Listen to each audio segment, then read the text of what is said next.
As the pandemic drags on, many of us are losing our energy. Zoom cocktail parties have lost their novelty, and Netflix can only release so many new series. Yeah, many of us are feeling bored, listless, afraid, and uncertain. Well, it turns out there is a word that perfectly captures the emotions that we are all feeling right now. UW-Madison professor Christine Whelan is back with us today. Good to see you. Hi, Christine. Hi there. Good to see you guys. So what is this word? What's the magic word? So the magic word is acedia, and it's an old word that was really used mostly by Christian monks back in like the 4th and 5th century.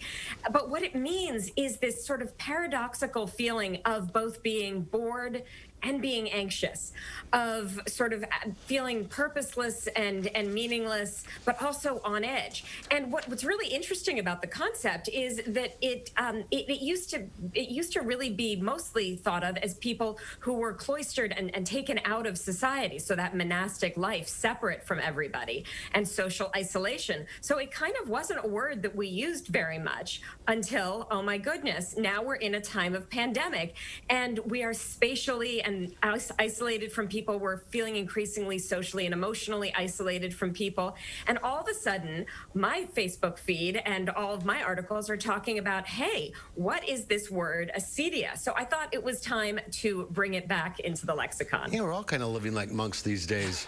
So for people who are feeling like this, what's the solution?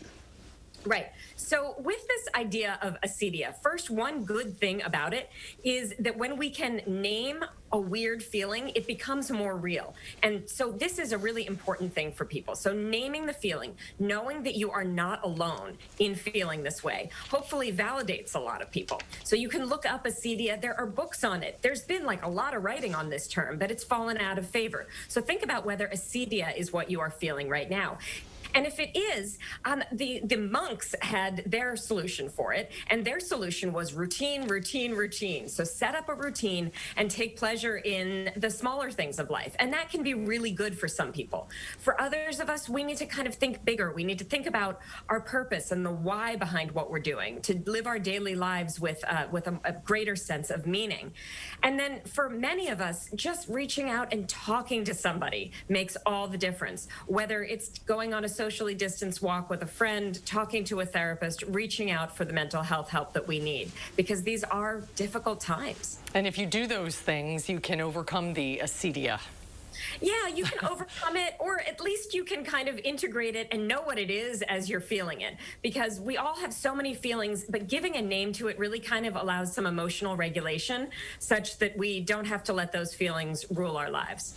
What's happened to me this weekend? I was going to cut down all the hosses and everything, but I just didn't get around to it. Just watch TV.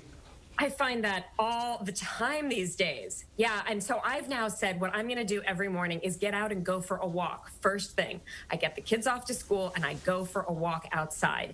And it takes a lot of activation energy to do that, but I feel better at the end of it. And so if we can create some of those positive routines for ourselves, little things are going to make a big difference in the months ahead. Yeah, it's important that you know you're not alone, because you can get through anything as long as you know you're not alone. And it's good to have a name for it, too. Yeah, right. It is, and now we have a way to talk to people about it. So, you know, it's like talk to your friends about acedia. I got the acedia.